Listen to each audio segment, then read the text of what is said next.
Hello everyone. In this class today we are going to learn a powerful tool of MS Excel, that is the data analysis. So for this data analysis there is a special add-in which you can check. First of all, for example, we go to data here and we have these analysis add-ins like solver, which you use for linear programming problems, and this is data analysis. This is what we are going to learn today, data analysis tools. So I already have this add-in in my computer. If you do not see this analysis toolbar here, you can add it very easily through add-ins. So you will check in the data tab. If there is no data analysis toolbar here, what you will do is you will go to the file menu here. In the file menu, we'll go to options,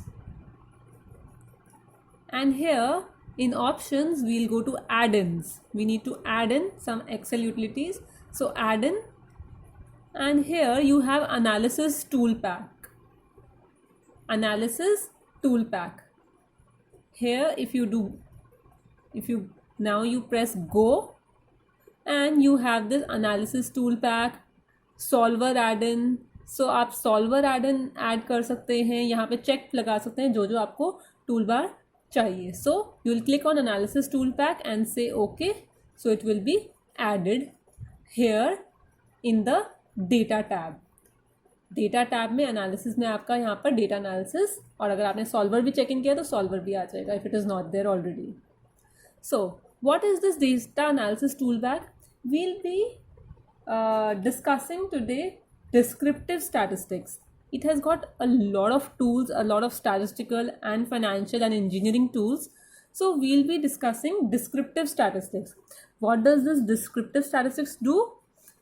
On one click of a mouse, you can get all the statistical analysis, all the statistical in the form of like average, median, mean, average, skewness, kurtosis, maximum, minimum.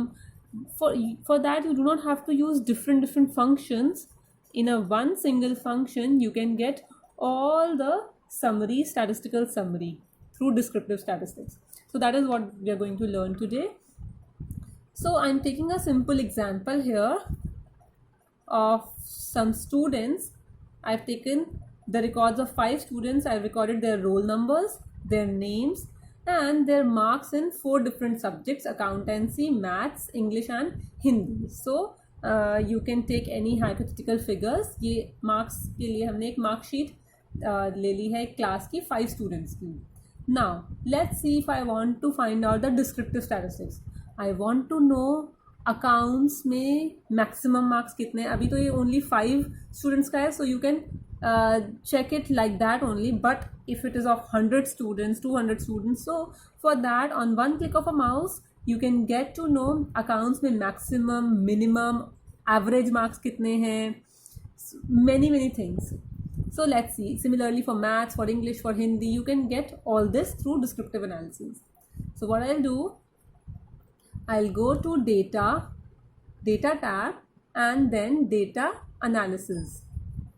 Data analysis को click करके you've got this window where it sees, देखिए ये इसके analysis के tools हैं: ANOVA, correlation, covariance, descriptive statistics, histogram, moving average, F-test.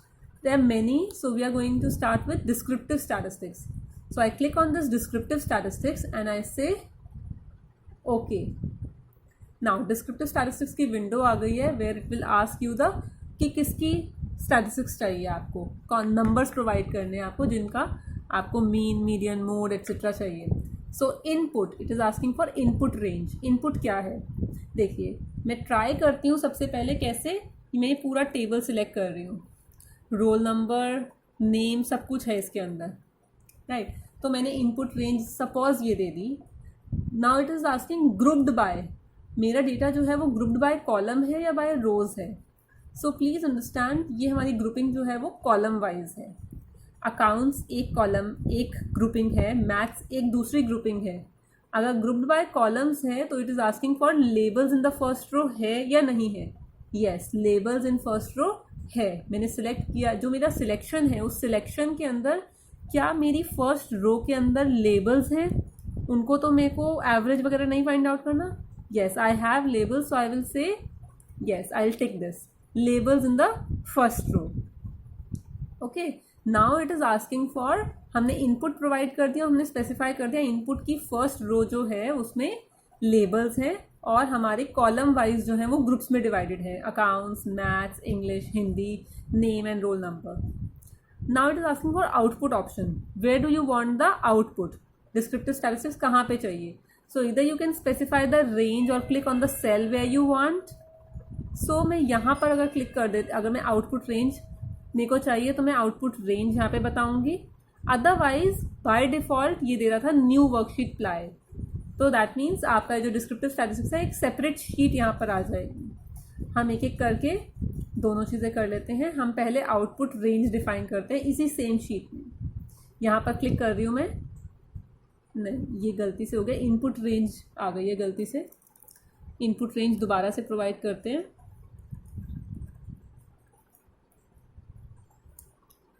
You have to be very careful. Input range यहाँ पर है, कॉलम्स है, लेबल्स है. आउटपुट रेंज में हम क्लिक करेंगे, जब ये कर्सर आ जाएगा तब हम क्लिक करेंगे आउटपुट रेंज. हमें सपोज A11 से स्टार्ट करना है. पूरी रेंज नहीं प्रोवाइड कर रहे बट हम स्टार्टिंग सेल बता रहे हैं. A11 से हमारे डिस्क्रिप्टिव स्टैटिस्टिक्स का टेबल जो है वो शो हो जाए. And now I can just click okay. What do I want? I want summary statistics. तो हमने इस पर क्लिक कर दिया. पहले इसने आउटपुट ऑप्शंस पूछे थे, हमने आउटपुट रेंज प्रोवाइड कर दी. We do not want a new worksheet, we do not want a new workbook, we want it in a particular range in the same sheet. So वो हमने specify कर दिया. उसके बाद हमने उसे बताया we want summary statistics.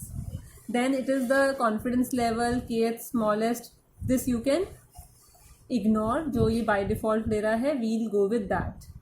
And if I say okay, देखिए अभी एक एरर आ रहा है इसमें which I was expecting.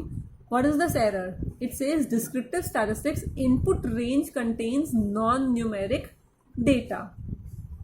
Input range जो है, हमने इनपुट रेंज ली थी यहाँ से, रोल नंबर से लेकर हिंदी और ये सारा A3 to F8. It says it contains non numeric data. Non numeric data देखिए, नेम जो है नॉन न्यूमेरिक है, वो कैसे एवरेज ऑफ नेम या टोटल या मीन या मीडियन कैसे निकालेगा इसका?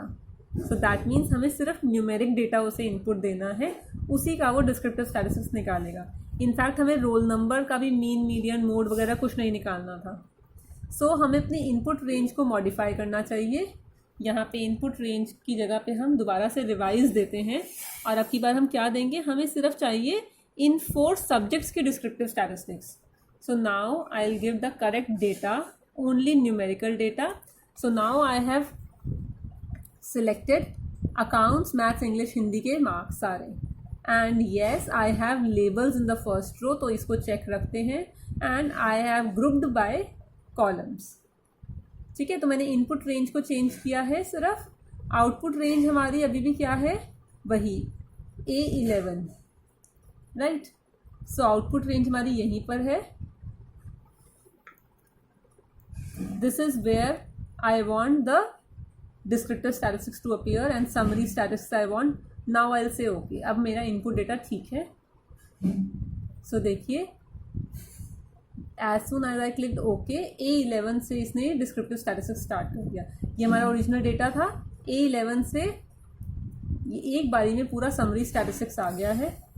Subject wise, accountancy, maths, English, Hindi. See what are all descriptive statistics it has provided.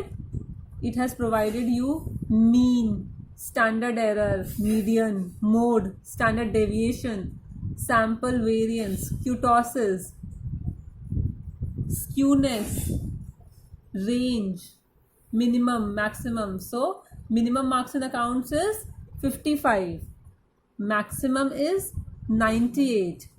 Total sum 5 students का, अकाउंट्स का सम, काउंट 5 स्टूडेंट्स का है तो काउंट इज 5. तो group wise, that is subject wise, count, sum, maximum, minimum, range.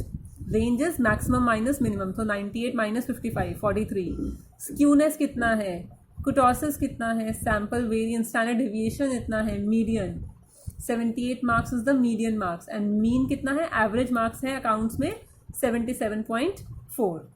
So all this you can get just by using a single command. You do not have to apply different formulas, mean, standard deviation, and for minimum, maximum, sum, and that too for all the 4 subjects. Maths में average marks 51.4 है, English में 60.6 है, हिंदी में 63.8 है. So like this, for each of the groups, for each of the subjects, you can get the descriptive statistics. Right? So if we want it in the same sheet, we have clicked like this. Otherwise अगर हमें एक separate sheet में चाहिए था तो हम दोबारा से करके देखते हैं इसे. We'll go to data analysis. We'll go to descriptive statistics. Okay. And I'll define the input range from accountancy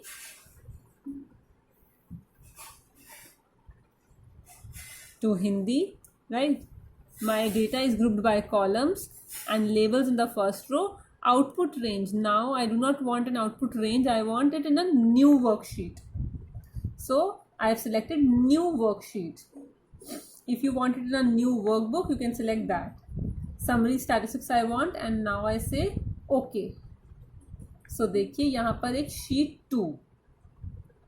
We were working in this sheet, but क्योंकि हमने न्यू वर्कशीट बोला है तो इसने शीट 2 में ये पूरा आपका डिस्क्रिप्टिव स्टैटिस्टिक्स दे दिया है.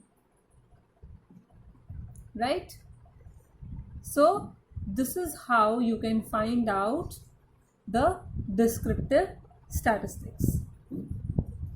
Similarly, there are other tools as well in the data analysis tool pack, like correlation, histogram. This also we can understand. Let's quickly do the correlation as well. चलिए हम इसी में चलते हैं और हमें कोरिलेशन फाइंड आउट करना है. अकाउंट्स के मार्क्स, मैथ्स, इंग्लिश, हिंदी के मार्क्स आपस में कैसे कोरिलेटेड हैं. Is there any relationship between accounts and maths marks. एक बच्चे के अकाउंट्स में अगर अच्छे आते हैं तो क्या उसके मैथ्स में भी अच्छे आते हैं या बेकार आते हैं. So is there any positive और negative relationship between the marks in various subjects. That means we want to find out the correlation. So जैसे हमने data analysis में descriptive statistics किया है वैसे ही अब हम correlation find out कर सकते हैं. बिल्कुल similar तरीके से correlation. यहाँ पे again वो आपसे input range मांग रहा है तो अब की बार हम गलती नहीं करेंगे. अब की बार हम सिर्फ numerical data ही उसे देंगे. And our data is grouped by columns and labels are there in the first row. Output option again आपसे मांग रहा है, आपको रेंज इसी शीट में देनी है और you want it in a separate worksheet. If I want it in the same sheet output range, तो आप सिलेक्ट करेंगे यहाँ पर. सबसे पहले हम आउटपुट रेंज के ऊपर यहाँ पे क्लिक करेंगे. अब हम सिलेक्ट करेंगे कौन से सेल से हमें स्टार्ट करना है. Suppose I want to start it from here. So हमने सेल दे दिया आउटपुट रेंज. यहाँ से स्टार्ट हो correlation matrix and then I say okay. सो देखिए जैसे ही ओके किया तो इसने अकाउंट्स, मैथ्स, इंग्लिश और हिंदी का कोरिलेशन मैट्रिक्स बनाकर दे दिया आपको. How to read this. Accounts का अकाउंट्स के साथ 1 रिलेशन होगा हमेशा. मैथ्स का मैथ्स के साथ, इंग्लिश का इंग्लिश के साथ, that will be 1. But if you से अकाउंट्स एंड मैथ्स का क्या कोरिलेशन है, -0.9. तो negative, very highly negatively correlated accounts and maths में. मीन्स कि अगर अकाउंट्स में ज़्यादा है तो मैथ्स में कम होंगे. अकाउंट्स में कम हो रहे हैं, मैथ्स में इंक्रीज हो रहे हैं.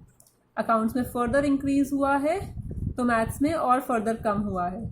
सो like this there is negative correlation. तो this is shown by this number -0.94. Similarly positive correlation किसके बीच में है, हम देख रहे हैं यहाँ पर 0.75. किसके बीच में है, मैथ्स एंड हिंदी के बीच में पॉजिटिव कोरिलेशन है.